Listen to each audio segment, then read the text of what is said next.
कल एक बार फिर से इस्लामाबाद में रेड जोन में एहतजाज होने जा रहा है पीडीएम जमातों का। आपने बतौर हुकूमत इजाज़त दी, क्या कहेंगे इस सारे मामले में? क्यों होने जा रहा है ये एहतजाज और क्यों इजाज़त दी गई? Thank you Abdul Qadir. बात यह है कि जो पीडीएम का कल का इलेक्शन कमीशन ऑफ पाकिस्तान के ख़िलाफ़ जो मुजाहरा है या एहतजाज है वो फरमाइशी है। ये याद रखने वाली बात है। नुमाइशी भी नहीं है, आइनी भी नहीं है, पार्लिमानी भी नहीं है और सियासी भी नहीं है। फरमाइशी इसलिए है कि उनकी फरमाइश ये है कि आपके पास जो स्क्रूटनी आई हुई है, जो फंडिंग है पाकिस्तान तहरीक इंसाफ की, उसको बुनियाद बना के आप पहले पार्टी डिसबैंड कर दें, उसको तोड़ दें, और फिर जब पार्टी टूट जाएगी तो फिर आप हुकूमत तोड़ दें। ये फरमाइश है उनकी। लेकिन वो ये भूल गए हैं कि पीडीएम की जमातों में से एक जमात के एक लीडर ने सुप्रीम कोर्ट ऑफ पाकिस्तान से जो पिटीशन इलेक्शन कमीशन में पेंडिंग है, उस पिटीशन के हवाले से ही एक और पिटीशन दायर की थी आर्टिकल 184(3) में। ठीक है। उसमें सुप्रीम कोर्ट ऑफ पाकिस्तान ने एक जजमेंट दी है, जो जजमेंट इस वक्त मेरे सामने है और ये रिपोर्टेड जजमेंट है। इस जजमेंट का उन्वान है PLD 2018 सुप्रीम कोर्ट 189। इसका जो पेज नंबर 241 है, उसके ऊपर सुप्रीम कोर्ट ऑफ पाकिस्तान ने तय कर दिया है दो बातों को।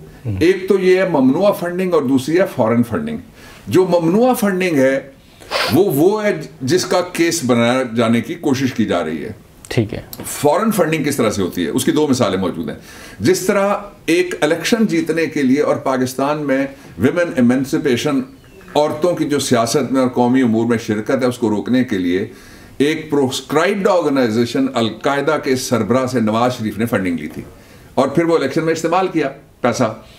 दूसरी उसकी मिसाल इस तरह से है जिस तरह पीडीएम की एक जमात और है जो JUIF, उसके सरबराह पे ये इल्ज़ाम आया बेशुमार जगह से कि उन्होंने लीबिया की रियासत से फंडिंग ली थी। ये दोनों आती है फॉरेन फंडिंग में। अगर कोई फॉरेन फंडिंग का केस हो भी फर्ज करें तो तब भी इलेक्शन कमीशन ऑफ पाकिस्तान के पास ये इख्तियार नहीं है कि वो किसी पार्टी को बैन कर सके। इसमें फैसला दिया गया सुप्रीम कोर्ट ऑफ पाकिस्तान की फुल बेंच की जजमेंट में, और उसमें कहा यह है कि ये सिर्फ वफाकी हुकूमत का इख्तियार है। अगर ये इतने ही इंटरेस्टेड थे नवाज शरीफ एंड कंपनी या पीडीएम, तो जब ये जजमेंट आई तो उसके बाद उनके पास 186 दिन तकरीबन उनकी अपनी हुकूमत थी। ये इख्तियार सुप्रीम कोर्ट ऑफ पाकिस्तान ने कहा है कि आइन के मुताबिक सिर्फ और सिर्फ है वफाकी हुकूमत को, फेडरल गवर्नमेंट को। जब उनकी अपनी गवर्नमेंट थी तो ये केस अगर फॉरेन फंडिंग का होता तो आप क्या समझते हैं, ना लेके जाते वो सुप्रीम कोर्ट ऑफ पाकिस्तान में। अच्छा, इससे पहले पाकिस्तान की जदीद तारीख में दो जो पॉलिटिकल पार्टीज थी, मजहबी जमातें थी एक दूसरे के मुकाबले में, उन्होंने मुशर्रफ के दौर में फेडरल गवर्नमेंट उनके खिलाफ रेफरेंस भेजे थे। एक रेफरेंस में SM जफर साहब वकील थे और मैं दूसरी तरफ से था। दूसरे रेफरेंस में भी हम एक दूसरे के मुकाबले में थे, लेकिन लेके गई थी फेडरल गवर्नमेंट। वो रेफरेंस कभी सुने नहीं गया और पेंडिंग है। एक और जो बात मैं कहना चाहता हूँ वो याद रखने वाली ये है कि इस वक्त सिर्फ पाकिस्तान तहरीक इंसाफ के खिलाफ ये ममनुआ फंडिंग का केस नहीं चल रहा।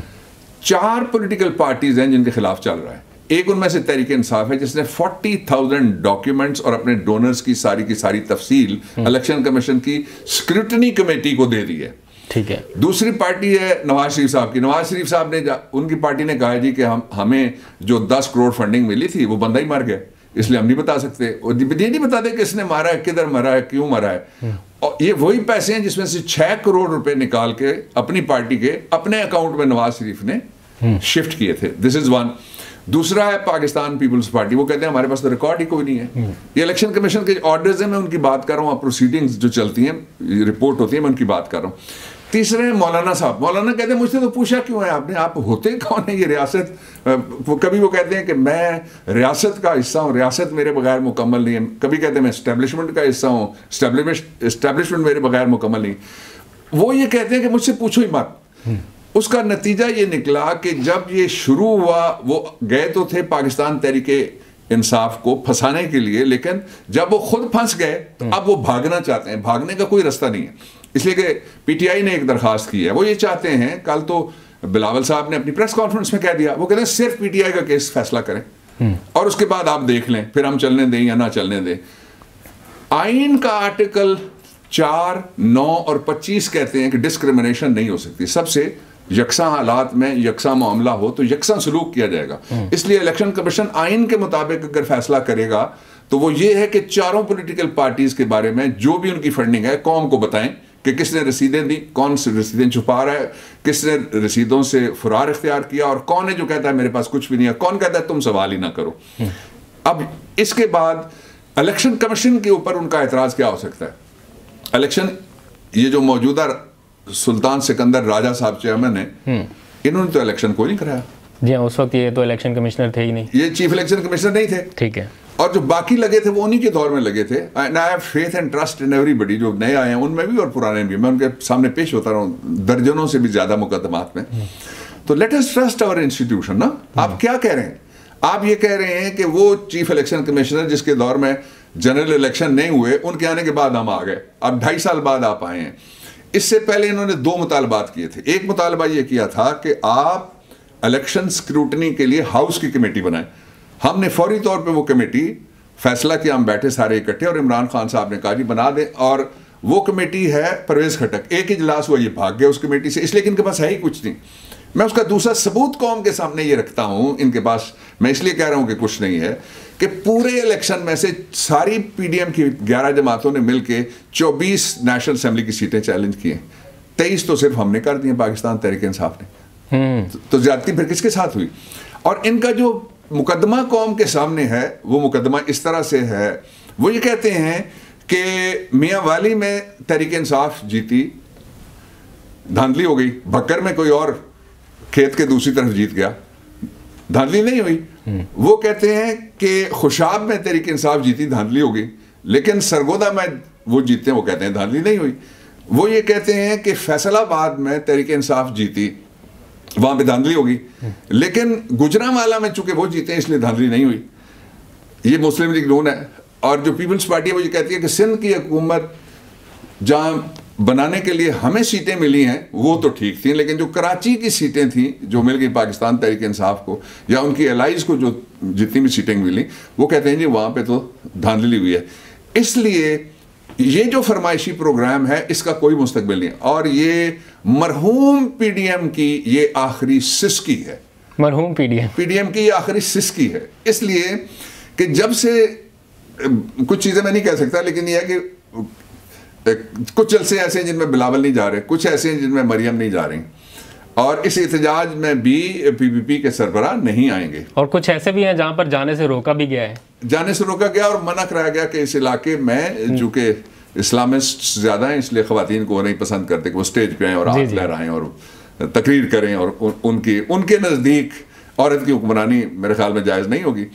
जो असल इशू है इस वक्त वो ये है कि पाकिस्तान तहरीक इंसाफ की हुकूमत ने मैशत को उठा दिया। अब सारी दुनिया कह रही है, बाहर की आप रेटिंग्स पढ़ लें, अंदर आप किसी जगह आप गए भी हैं मुख्तलिफ जगह पे जाके, जिस मर्जी ताजर तंजीम से और जिस मर्जी इंडस्ट्रियलिस्ट की तंजीम से, जिस मर्जी स्टॉक एक्सचेंज किसी ब्रोकर से, किसी से पूछ लें, लोग आपको बताएंगे। दुनिया सारी कह रही है। तो ऐसे में इनको परेशानी ये है कि ये गवर्नमेंट अपना टाइम पूरा करेगी, ना सिर्फ अपना टाइम पूरा करेगी बल्कि 2 चॉइसेस होंगी अगले इलेक्शन में भी।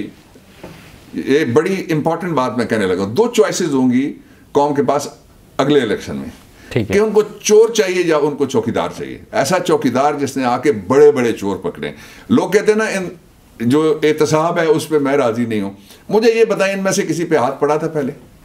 मुझे ये बताएं, ये भी कभी चीखे थे? ये तो लोगों को कहते थे कि इल्जाम लग गया है, नीचे उतरो, इस्तीफा दो, अदालत में जाओ, अपनी सफाई पेश करो और फिर वापस आओ। खुद भाग गए, ना सफाई पेश की, ना अदालत में जाने के लिए तैयार हैं।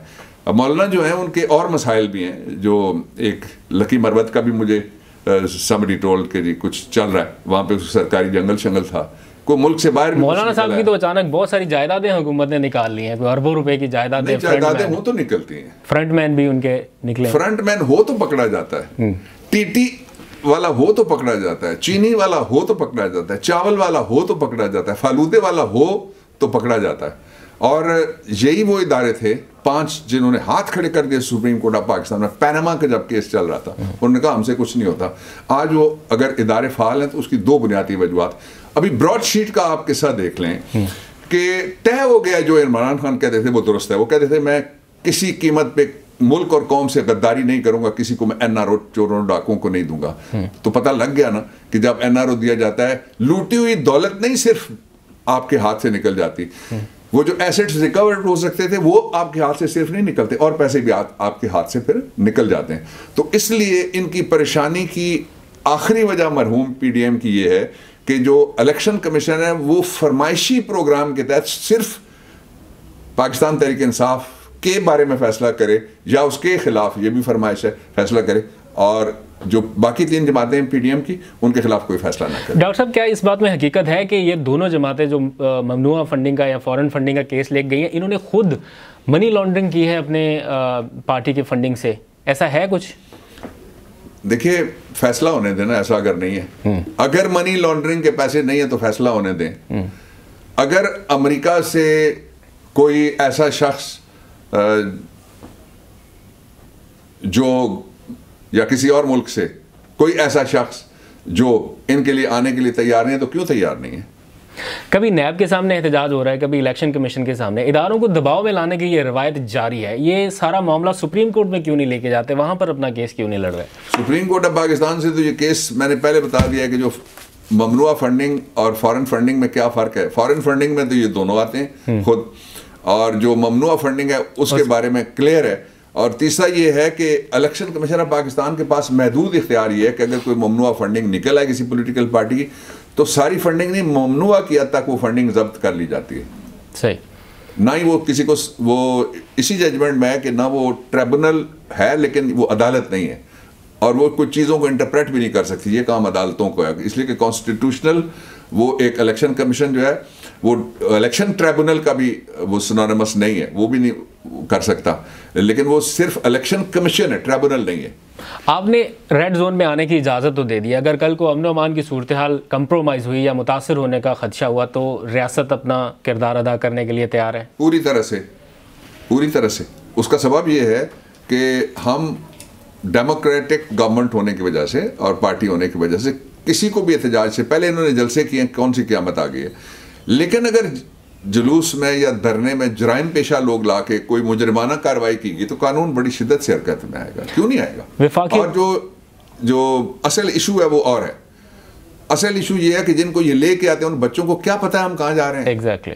किराए का जो क्राउड है बोल बोल के कह रहा है, मुझे इन्होंने कहा था पैसे देंगे, चलो किसका जलसा हो रहा है? एक ने कहा जी कहते हैं इमरान खान का जलसा हो रहा है, उसमें हमें तुम्हें लेके जा रहे हैं। ये जो वो आया था वहाँ मीनारे पाकिस्तान पे, जी, आप लोगों ने क्लिप चलाया उसके। बिल्कुल सही कह रहे हैं। तो मदारस के बच्चों का इस्तेमाल, इसको रोकने के लिए हुकूमत कोई किरदार या कानून साजी या कोई इख्तियार इस्तेमाल कर रही है? हम रीच आउट कर रहे हैं, मदारस की जो तंजीमें उनके साथ, मुझे पता है कि गवर्नमेंट रीच आउट कर रही है, और कोई भी इसको पसंद नहीं करता सिवाय रेंट अ क्राउड वाले मौलाना साहब के। कोई भी इसको पसंद नहीं करता कि वो बच्चे जिनको अल्लाह ताला का दीन और मोहम्मद रसूलुल्लाह सल्लल्लाहु अलैहि वसल्लम की लाई हुई शरीयत पे सीखने के लिए घर वाले भेजते हैं, उनको उठा के किसी के खिलाफ तकरीरें सुनवाई, उनको पता ही नहीं होता क्या हो रहा है। उनको सिर्फ गाड़ी में बिठाते हैं और जाके क्राउड, वो जगह भरने के लिए और रेंट अ क्राउड के जरिए से जलसा या तादाद दिखाने के लिए उनको बेचारों को लेके जाया जाता है।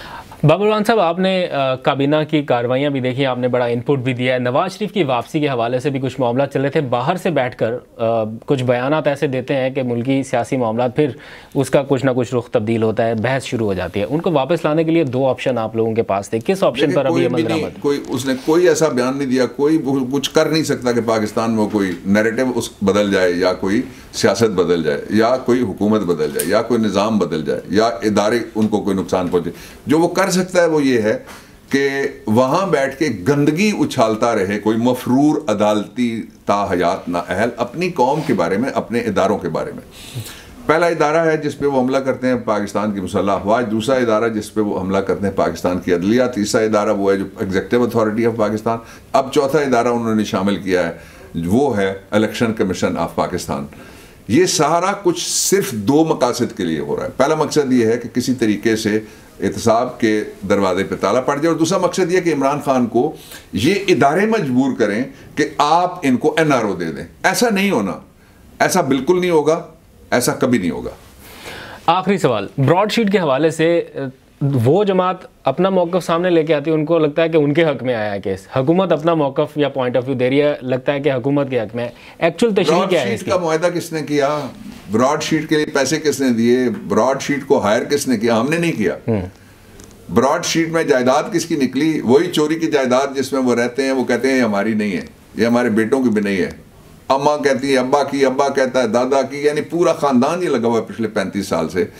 और ये खुशी किस बात की कि इनकी मनी लॉन्ड्रिंग वाले पैसे, हराम की कमाई बच गई, ये खुशी कर रहे हैं। ये सारे क्या कह रहे हैं? वो कह रहे हैं जी कि हमारा मेफेयर जो है, वो हमारे फ्लैट्स जो हैं वो नहीं गए, हुकूमत के पैसे चले गए, यही कह रहे हैं ना बेसिकली। तो इस बात की खुशी है कि खजाना एक दफा फिर उनकी वजह से लुट गया, और इसके जिम्मेदार वो हुकूमत भी थी जिसने इनको 2 दफा एनआरओ दिए। एनआरओ जब देंगे तो यही होगा। इमरान खान कहते यही हैं और दुरुस्त कहते हैं कि एनआरओ कौम से दुश्मनी है। इस कौम के मजदूरों और बच्चों और लोगों से मनी लॉन्ड्रिंग क्या है जो जिस पे एनआरओ मांग रहे हैं कि यहां से कौमी पैसे पहले छुपाए जाएं और छुपा के वो बाहर ले जाए जाएं। जब पैसे डॉलर बाहर निकल जाता है, जाहिर है रुपया कमजोर होता है। रुपया कमजोर होगा तो महंगाई होगी। अब तो अल्लाह ताला की मेहरबानी से 19-20 महीने की सबसे निचली सतह पर सारी चीजें हैं, लेकिन ये कोई खबर नहीं होती पाकिस्तानी मीडिया में कि अच्छा हो रहा है पाकिस्तान, वो खबर नहीं है। आखिरी जाते जाते एक कमेंट आपका चाहता हूँ मरीम नवाज़ के हवाले से और शहबाज शरीफ साहब के हवाले से। शहबाज शरीफ साहब जेल में और पूरी सियासी क़यादत नून लीग की मरीम के पीछे इकट्ठी हो गई है। सारे सीनियर सियासतदान भी वो कहते हैं जिधर मरीम चलेगी हम उधर जाएंगे। शहबाज शरीफ साहब का मुस्तकबिल क्या देख रहे हैं?